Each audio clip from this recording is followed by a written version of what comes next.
여러분, 오늘 저는 딱 한 가지 질문으로 시작하려고 합니다.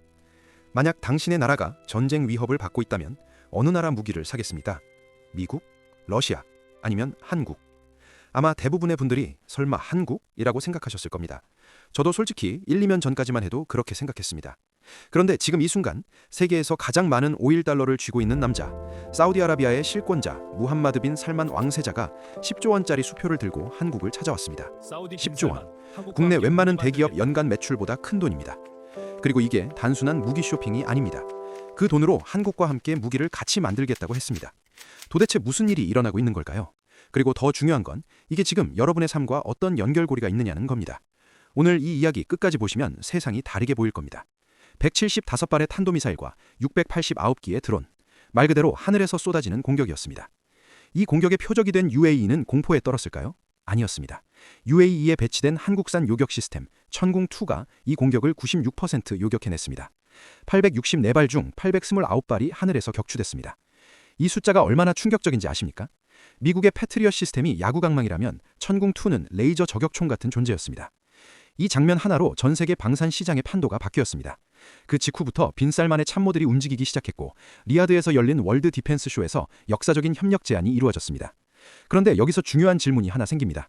사우디는 왜 미국의 손을 내밀지 않았을까요? 사우디는 원래 미국 무기의 최대 고객 중 하나였습니다. 그런데 지금 미국 무기를 주문하면 실제로 받기까지 4년에서 6년이 걸립니다. 전쟁 위협 앞에서 6년을 기다릴 나라는 없습니다. 반면 한국은 1년 안에 납품합니다. 2교대 생산체계를 통해서입니다. 거기다 가격도 미국산의 3분의 1 수준입니다. 성능은 최고, 가격은 3분의 1, 납기는 훨씬 빠릅니다. 이게 사우디가 한국을 선택한 이유입니다. 그리고 빈살만에게는 또 하나의 목표가 있었습니다. 바로 비전 2030입니다. 사우디는 2030년까지 자국 국방 지출의 절반을 자국 내에서 생산하겠다는 목표를 세웠습니다. 석유에 의존하지 않는 산업 구조를 만들겠다는 국가 전략입니다. 그리고 이 목표를 가장 빠르게 달성해줄 파트너가 한국이라는 판단을 내린 겁니다. 왜 한국이냐고요? 한국 기업들은 단순히 무기를 팔고 떠나는 방식이 아닙니다. 현지의 생산 기반을 세우고 기술을 이전하고 현지 인력을 교육해 직접 만들 수 있게 합니다. 이건 단순한 무기 거래가 아니라 산업 파트너십입니다. 이제 실제로 사우디가 무엇을 보려는 건지 살펴보겠습니다. 대표적인 무기가 바로 K9 자주포입니다.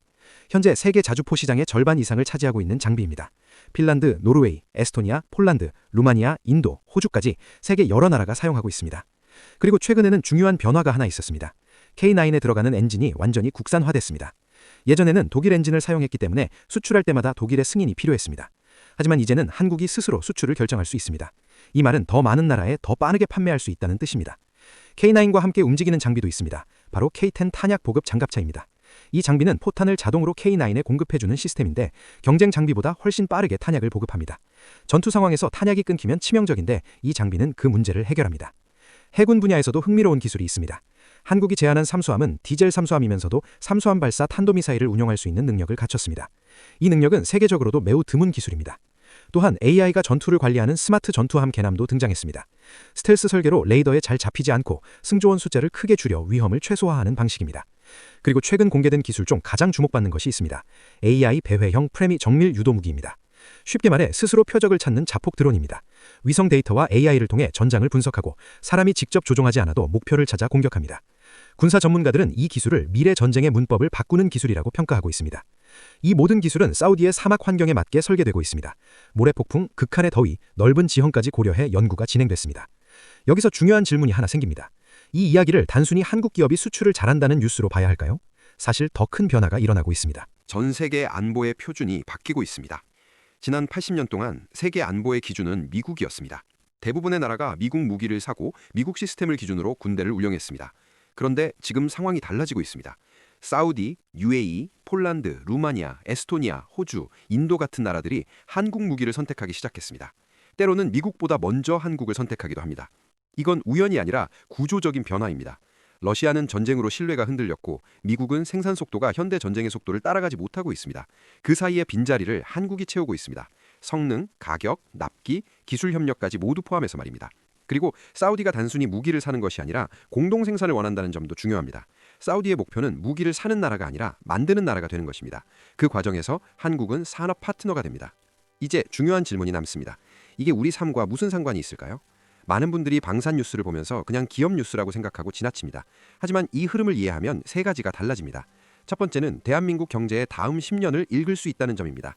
과거에 반도체 산업이 성장하면서 어떤 일이 일어났는지 기억하실 겁니다.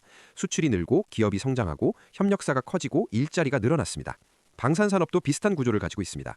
대기업이 수출을 하면 그 부품을 만드는 수백 개 협력사가 함께 성장합니다. 그 회사에 다니는 사람들의 소득이 늘고 지역 경제가 살아납니다. 두 번째는 세계 정세를 읽는 방식이 달라진다는 점입니다. 중동이 불안해질수록 동유럽의 긴장이 높아질수록 방산 수요는 늘어납니다. 냉정하지만 현실입니다.